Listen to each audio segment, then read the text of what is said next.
Welcome to the deep dive. Today, we're plunging into a truly compelling paradox, one that sits right at the heart of modern leadership. The legacy of Sheryl Sandberg.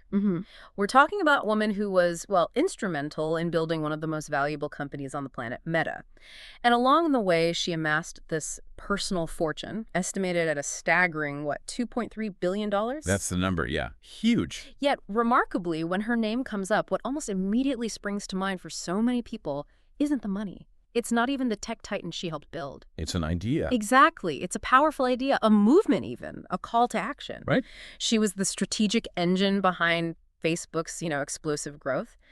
The chief operating officer who navigated the company through its monumental 2012 IPO. A massive undertaking. Her financial success, like Forbes estimates, puts her net worth around $2.3 billion USD as of June 2025. That's largely from savvy Meta stock sales, private investments, and, well, over 2 decades, right at the forefront of Silicon Valley leadership. Decades of being right in the thick of it.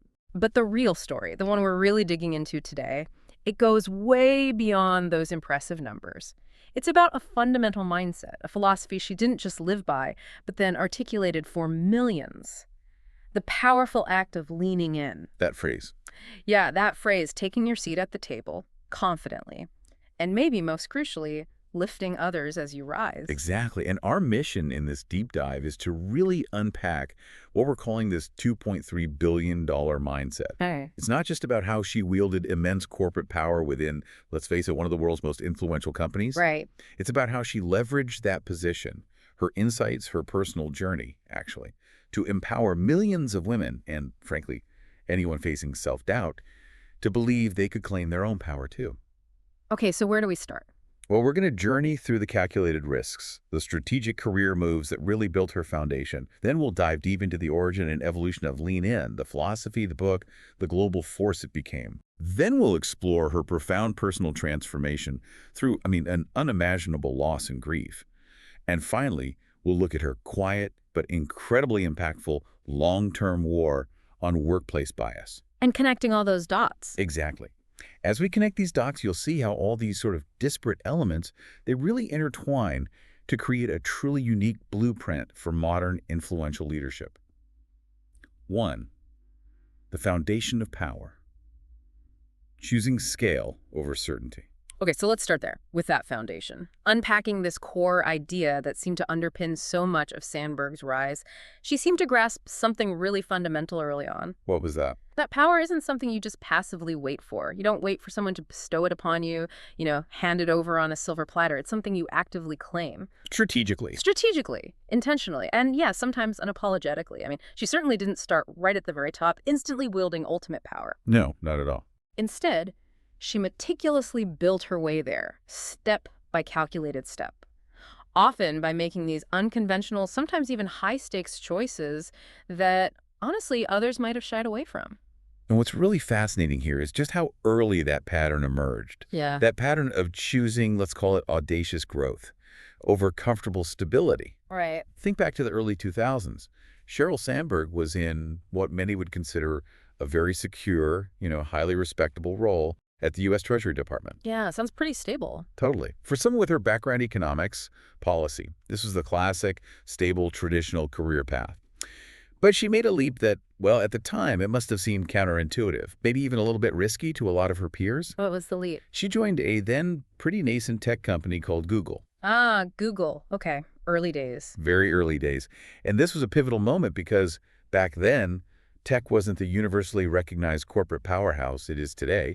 It certainly wasn't the obvious or traditional path for someone coming from government and policy like her. No, I guess not. Most people in her position would have probably seen more certainty, more predictability in staying put in Washington, D.C. And that's precisely the critical distinction, isn't it? She wasn't choosing certainty, which that Treasury role offered in spades. She chose scale. Scale. That's the word. She saw the exponential potential in Google, even when it was still, finding its footing, figuring things out. And she didn't just join passively. No way. Once she was there, she was absolutely instrumental in building and leading their online sales and operations teams. And this wasn't just managing people, she was architecting Google's main revenue engine from the ground up, Wow. creating the complex systems, the processes that would eventually support billions of users, and completely transform how businesses advertised online. I mean, imagine the challenges there. Building a massive global ad platform, basically from scratch, one that can handle billions of ads, process millions of queries. And make it usable for everyone, from small businesses to huge corporations. Exactly. She was effectively laying the digital pipes for what became a global giant, making it scalable, making it profitable. That strategic foresight, that bet on scale, it just became even clearer with her next huge move. Facebook move. Yeah. So 2007, she has this chance encounter with Mark Zuckerberg, apparently at a dinner party. Serendipity. Right. And then a few months later, March 2008, she makes the astonishing decision to join Facebook as its chief operating officer. Okay, let's pause there. Put that into perspective. Facebook in 2008 was, what, a 5-year-old startup? Barely. Yeah. Still operating in the red, burning through cash. Okay. And critically, it was barely monetizing its user base, which was growing fast. But Not paying the bills yet. exactly. Most seasoned, risk-averse executives, Yeah. they would have hesitated, big time. Maybe waited years before jumping into a venture with such unproven profitability, such an uncertain future. But Sandberg didn't hesitate. She didn't just see risk. She saw, and she used these words, potential, scale, impact. She saw that where others were just paralyzed by the uncertainty. So what did she actually do when she got there? Well, what she did next, as our sources really highlight, it wasn't glamorous. Not by any stretch. It was granular, foundational, painstaking work. Getting into the weeds. Totally. She built Facebook's entire advertising infrastructure from the ground up. This wasn't just about selling a few banner ads here and there. No, this was systems building. Absolutely. Implementing complex operational frameworks, building sales teams from scratch, often globally, developing an ad system that would become, well, one of the most powerful, precise, and sophisticated in the world. It really was systems thinking at its absolute finest, taking this college social network Yeah, that's what it was. and turning it into an undeniable advertising juggernaut by the time they went public in 2012. She became, in many ways, the operational anchor, right? The calm, strategic counterbalance to Zuckerberg's more product-driven visionary genius. She turned his ideas into a functioning revenue-generating machine. And this brings us to her financial mindset, which is absolutely crucial to understanding not just her success, but also her broader philosophy, I think. How so? She didn't just work at Facebook. She strategically owned a piece of Facebook through equity. Right, the stock options. Exactly. Yeah. From her initial compensation package, which included substantial stock options, to her careful long-term reinvestment and diversification over her 14 years there, she played a deliberate, high-stakes, long game. So that $2.3 billion net worth, the June 2025 estimate, it wasn't accidental. Not at all. It's a direct byproduct of a series of these high-leverage decision-making moments, her deep operational leadership, but also this profound long-term equity thinking. It's the result of being in the right place, doing the right work. And understanding how to structure her compensation for maximum long-term gain in a market that was just exploding. What's really telling, though, and something our sources consistently emphasize, is that she very rarely, if ever, publicly talked about the money. That staggering amount. Interesting. Why do you think that is? Well, it seems for Sandberg, financial success wasn't the finish line. It wasn't even the primary driver, it seems. It was a powerful byproduct, sure, but a byproduct of choosing roles that offered immense influence and opportunity, Doing the work that mattered? doing the work that genuinely mattered, and crucially, doing it at the tables where the big decisions were being made. She didn't wait for an invitation to those tables. She often, in her own words and actions, kind of walked in, pulled out a chair, and sat down, ready to contribute and lead. And that's the core takeaway here, maybe for you, our listener, as you reflect on your own career path. Sandberg, especially in her later work, often talked about how many people, particularly women, feel held back. How so? By this internalized belief that you need explicit permission first, or that you need to be 100% absolutely qualified before you even raise your hand, or that someone eventually will just notice your hard work and offer you that seat. Her career path completely challenges that, doesn't it? It really does. So consider this. What does it truly mean for you listening right now to claim power in your own professional life, or even your personal life? It's about being smart, intentional about your choices. Understanding your value and not waiting for someone else, some external validation or engraved invitation, to step into a space where you know you can make a real impact. It's recognizing that sometimes, maybe often, the only permission you actually need is your own. 2. The lean-in mindset. Rewriting the inner narrative for women. Okay, that idea of claiming power, not waiting for permission, it leads us perfectly into what became her truly, well, revolutionary concept, lean in. The big one. Yeah. By the time she got to that COO role at Facebook, Sandberg had experienced something that, sadly, is still way too common in boardrooms and executive suites everywhere. Being the only woman. Very often, yeah. Okay. Being the only woman at the table. She sat through hundreds of board meetings, earnings calls, strategy sessions, countless negotiations. And she didn't just notice the absence of other female voices, she felt it deeply. The void, the missing perspective. But she also started to observe something else, didn't she? Something maybe even more unsettling. What was that? It wasn't just that women were being excluded by external barriers, Yeah. the system. Often, she saw women stepping away from power. Voluntarily, silently. Yeah. Sometimes maybe even unconsciously. Wow. That's a powerful observation. It really is. And that profound observation was the direct catalyst for her now iconic TED Talk back in March 2010. I remember that talk. It went everywhere. It did. And in that very candid address, she shared an uncomfortable, but let's be honest, undeniable truth. Women were, in many significant ways, holding themselves back. And she didn't really mince words, which I think was part of its power. She talked about how we lower our expectations of what we can achieve. Yeah, we internalize the message that we're not as capable. And we pull back when we should be leaning in. And there it was, that phrase, lean in, born right there. And it just struck this profound universal chord. It really did. And it wasn't meant as a harsh command, right? Yeah. Or like a directive to become someone you're not. No, it felt more like an invitation. Exactly. An invitation to stop second-guessing every instinct, to stop sitting in the back row hoping someone notices you, to stop pre-negotiating with yourself and deciding no before the world even gets a chance to tell you no. An invitation to just participate fully. Right. And for Sandberg, this wasn't some abstract theoretical thing. It was her own lived experience. She spoke so openly with this raw vulnerability about her own struggles with self-doubt. Even her. Even her. When Mark Zuckerberg first offered her that hugely powerful COO role at Facebook, even Sheryl Sandberg hesitated. Really? What were her concerns? She worried about being seen as too aggressive in that very male-dominated tech world. She worried about how the relentless demands of being a COO might impact her ability to be the mother she wanted to be. The classic double bind. Totally.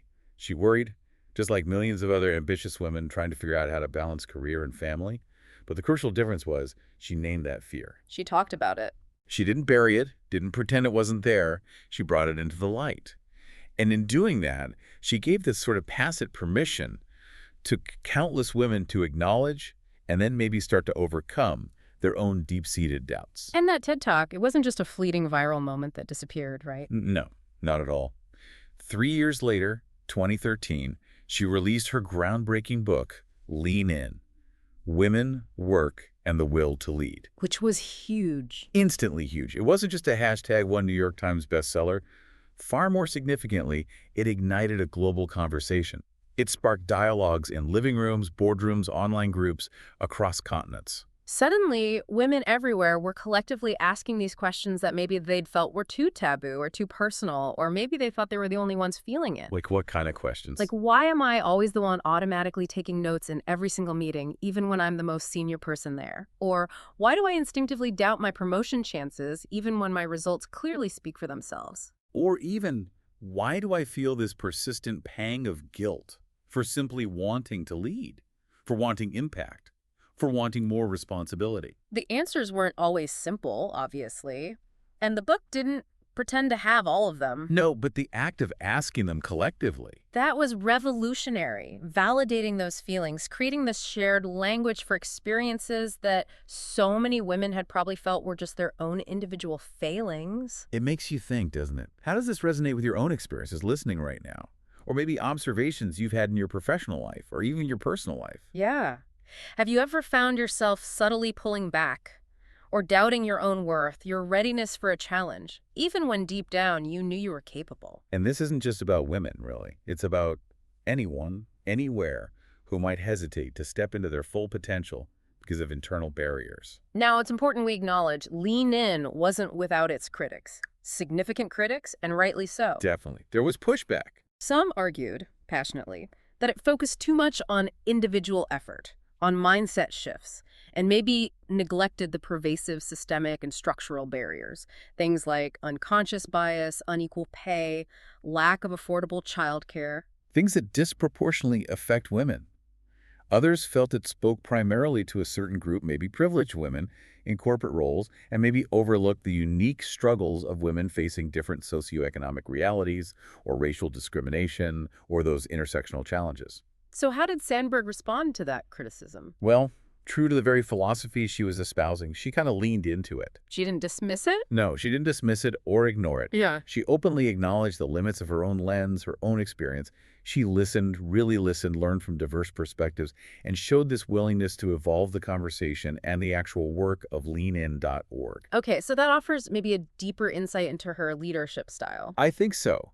Lean In wasn't about pretending the world was suddenly fair or that all the barriers would magically disappear if women just tried harder. Yeah. Instead, it was fundamentally about equipping women, preparing them to lead despite that unfairness, giving them the internal tools, yes, but also the community support to step forward even when the ground felt uneven. To claim space even when no one explicitly offered it. Exactly.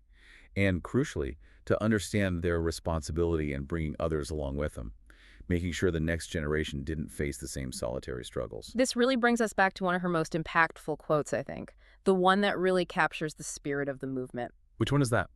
Leadership is about making others better as a result of your presence and making sure that impact lasts in your absence. That's powerful. That's what Lean In really represents, I think, far beyond just a slogan or a book. It's this active, ongoing ripple effect. It's the tangible manifestation of one woman sitting at the table, seeing the empty chairs, and then, without needing to be asked, actively pulling another chair out, making space, empowering the next person to join.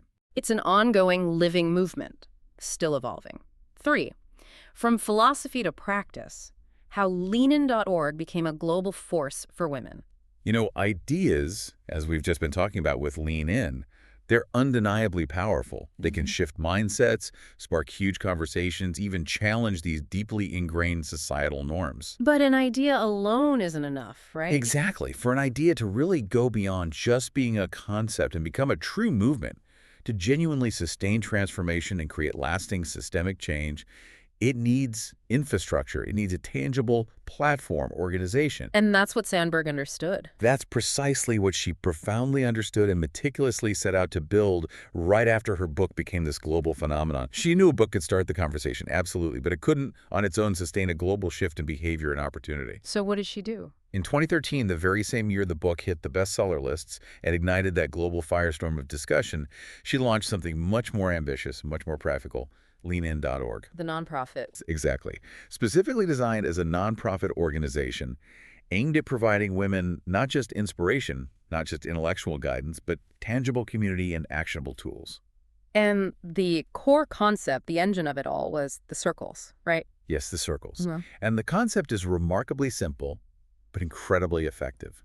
These are small, peer-led groups of women that commit to meeting regularly, could be virtually, could be in person. And what do they do in these circles?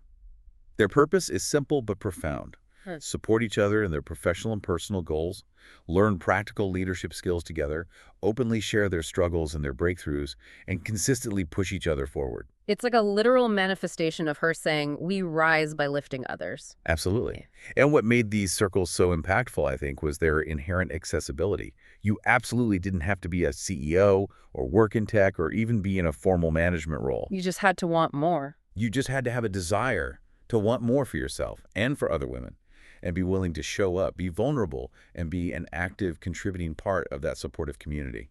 And the examples of where these circles formed are pretty incredible, aren't they? It wasn't just corporate offices. No, not at all. They popped up in the gleaming corporate offices of Silicon Valley, sure, but also on university campuses and community centers.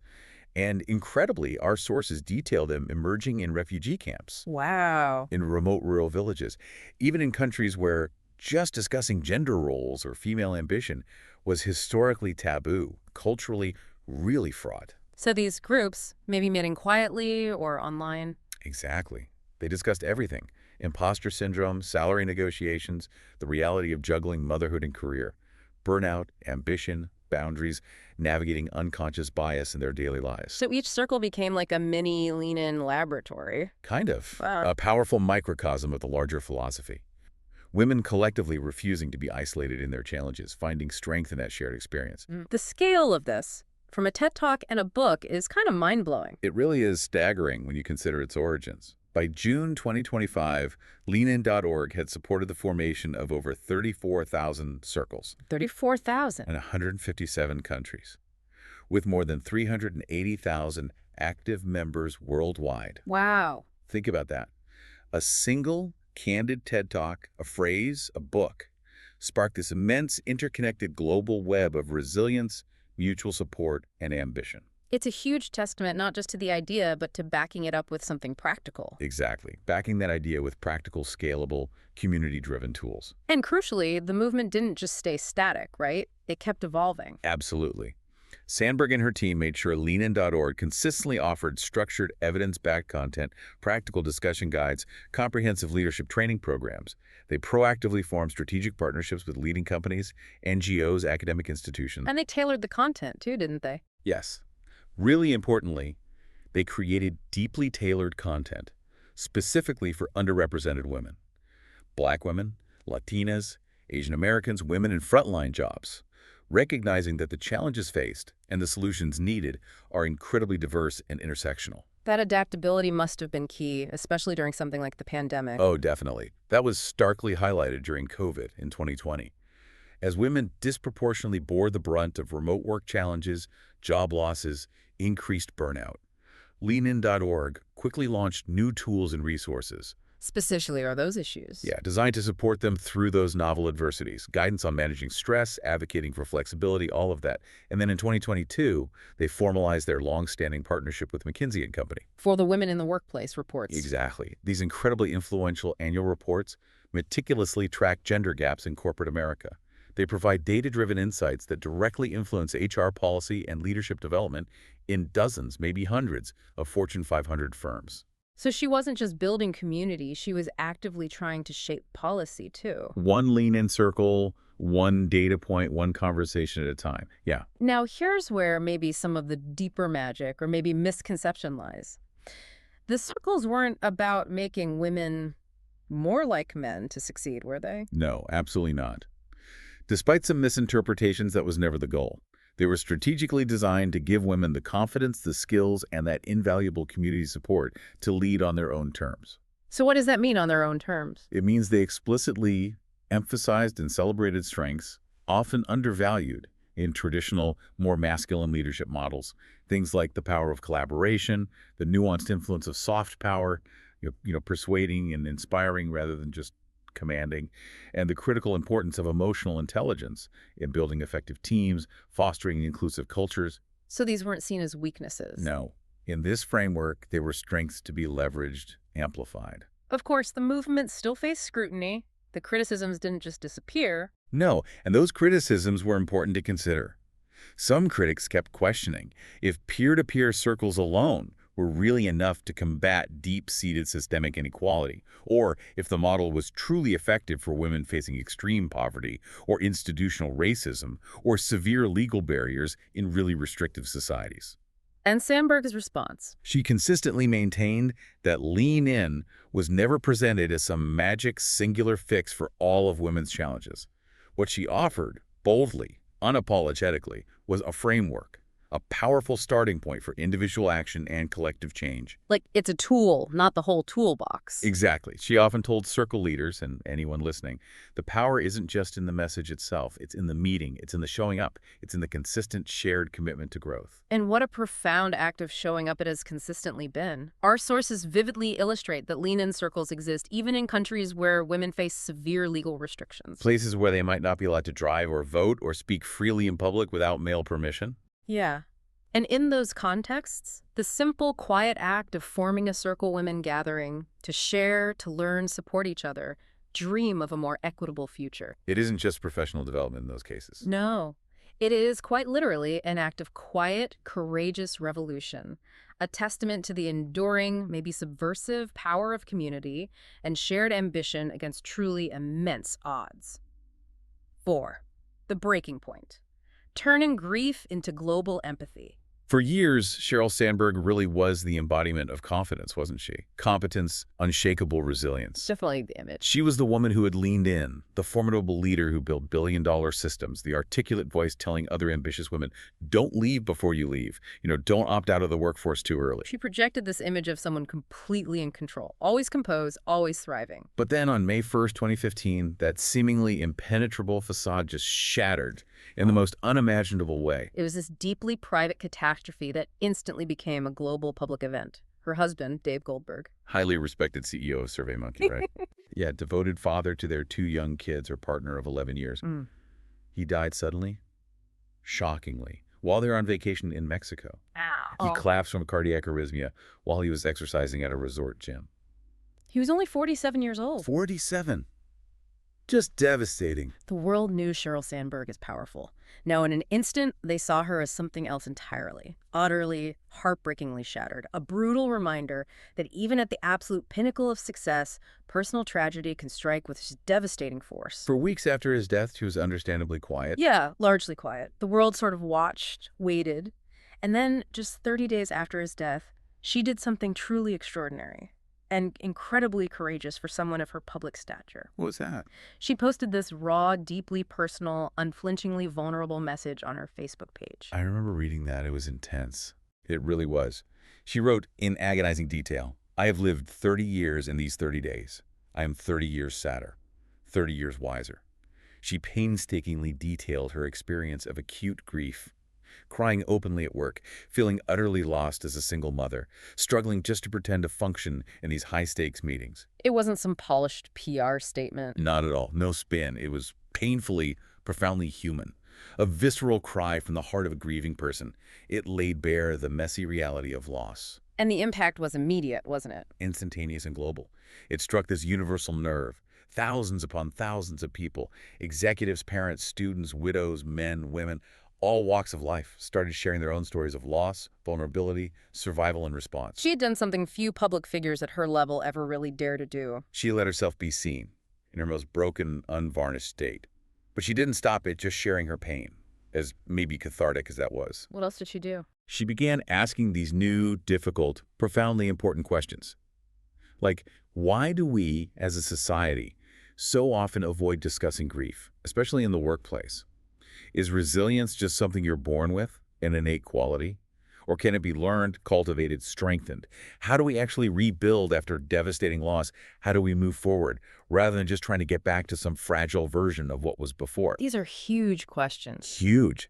And these profound personal questions, forged right in the crucible of her own grief, led directly to her second major book, Option B, Facing Adversity, Building Resilience and Finding Joy. Which she co-authored with Adam Grant, the psychologist. Right, published in 2017. Yeah. And if Lean In was in many ways a blueprint for ambition and claiming power, Option B became this powerful, empathetic guide to survival, to post-traumatic growth. Not just for widows. No, it offered a blueprint not just for women, not just for those who lost a spouse, but for anyone facing profound adversity. Death of a loved one, yeah, but also difficult divorce, debilitating disease, a major professional failure, even sudden financial collapse.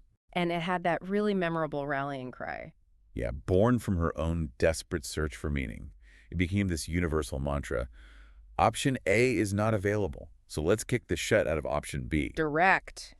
Powerful. It resonated with anyone who had ever faced an unchosen, difficult path. And just like Lean In, Option B became more than just a book, right? Absolutely. She launched OptionB.org, another nonprofit platform, specifically designed to provide tangible tools, expert resources, and a vital community for people facing grief, trauma, adversity of all kinds. And her personal advocacy went beyond that, too. Yeah, it extended far beyond the pages of the book. She started speaking at memorial services, quietly mentoring other widows and grieving parents. She became this passionate, influential advocate for more inclusive bereavement policies in corporate America. Pushing companies to offer more support. More compassionate, comprehensive support to employees going through personal loss. This wasn't about power in the traditional sense, control command. It was about a new kind of leadership, emotional leadership, leading with empathy, leading with vulnerability. She basically made it okay, maybe even necessary, for top executives to say, I'm not okay. Exactly. She created this crucial space for vulnerability, for the messy reality of human emotion in corporate environments that had traditionally only ever valued performance, stoicism, and that relentless focus on the bottom line. So she kind of redefined resilience at that level. I think she fundamentally did. Yeah. As she articulated it, resilience is not about bouncing back. It's about moving forward through, with, and because of what we've endured. That's a powerful distinction. Through the depths of her own grief, Sandberg really transformed from just being a tech icon or a leadership author into this profound symbol of compassionate, human-centered leadership. She demonstrated extraordinary strength, but without needing to wear armor. She showed that true strength often lies in that transparency and connection. And what's really remarkable reading the sources is her ability to just keep leading through that immense pain. Yeah, even as she wrestled with her own sorrow, parenting through intense grief, restructuring her whole life as a single mom, and let's not forget, facing immense public scrutiny from Meta's escalating controversies during that time. Data privacy, content moderation, big stuff. Huge stuff. She continued to show up day after day, not just showing up, but doing so with seemingly more humanity, more patience, a renewed, almost fierce sense of purpose. Did she ever reflect on how it changed her? She did. She once reflected that losing Dave didn't actually make her stronger in the conventional sense, but it made her more aware, more grateful, more committed to building a world where no one has to face hardship alone. Wow. That deep personal experience profoundly shaped her subsequent approach to leadership. It infused it with this unprecedented level of empathy, a clear sense of mission that resonated globally. It really elevated her influence far beyond just the boardroom. 5. Beyond billions. Influence in the war on workplace bias. Okay, so building on that profound transformation, that shift towards vulnerability and empathy, let's dig into how Sheryl Sandberg viewed power, and more importantly, how she used it throughout her career. Because for her, it was never just about domination. Right. Or just accumulating wealth for its own sake. Exactly. She explicitly articulated her view of power as being about redesigning the rules so that more people could play. That's a different framing. It really is. While many leaders seem to chase influence just for the personal spotlight it brings, Sandberg consistently, deliberately, strategically used hers to shine a light on others, particularly women who were often unfairly labeled in the workplace. Labeled as too ambitious. Yeah, or too emotional, or simply too much just for challenging the status quo. And one of the most visible examples of her trying to tackle those labels was the Ban Bossy campaign. Right, launched in 2014. That got a lot of attention, partly because it featured such high-profile figures. Beyoncé, Condoleezza Rice, even partnered with the Girl Scouts of the USA. Quite the lineup. And the specific goal seems simple on the surface. Yeah, just remove the word bossy from how we describe assertive, leadership-inclined young girls. Sandberg put it powerfully. When a little boy leads, he's called a leader. When a little girl leads, she's called bossy. That has to stop. Highlighting how early that gendered critique of leadership really starts. But it wasn't just about semantics, was it? The word itself. No, it was a much deeper statement about reframing ambition itself, particularly female ambition. The campaign aimed to make it not just acceptable, but expected, even admirable in women. Instead of something to be cautioned against, whispered about, or actively suppressed right from childhood. Now, that campaign definitely ignited heated global debates. Oh, yeah. Critics felt it put too much focus on individual language, on personal responsibility, maybe diverting attention from the really entrenched systemic gender bias, the structural barriers women face. Like it was a performative act rather than systemic change. Right. But supporters lauded it as a powerful first step in changing mindsets from the ground up, starting right there on the playground. But regardless of which side you fell on. One thing was undeniable. People were finally talking. Openly, sometimes angrily, sometimes empathetically, but talking about bias, about labels, about what true leadership should actually look like, free from those antiquated, limiting gendered stereotypes. The conversation itself was maybe the real win there. I think so. But Sandberg's influence wasn't just limited to viral slogans or these high-profile campaigns. She became a truly significant policy voice, too. How so? Meticulously leveraging her huge platform to advise presidents, sit on influential corp and nonprofit boards, mentor countless female founders who were just starting out. And she pushed for concrete workplace reforms, right, across industries. Absolutely. passionately advocating for transparent pay policies, for better, more equitable parental leave, for vastly improved mental health support for employees, and for creating equal opportunity leadership pipelines to make sure diverse talent actually reach the top. And she didn't just talk about these changes. She led by example within Meta. Right. She applied these principles within the massive organization she helped run. She wasn't just opening doors, she was actively holding them wide open, creating pathways for others to follow. Championing internal women's leadership days, personally promoting diverse talent. Consciously working to create space for women at every single level, from entry level right up to the C-suite.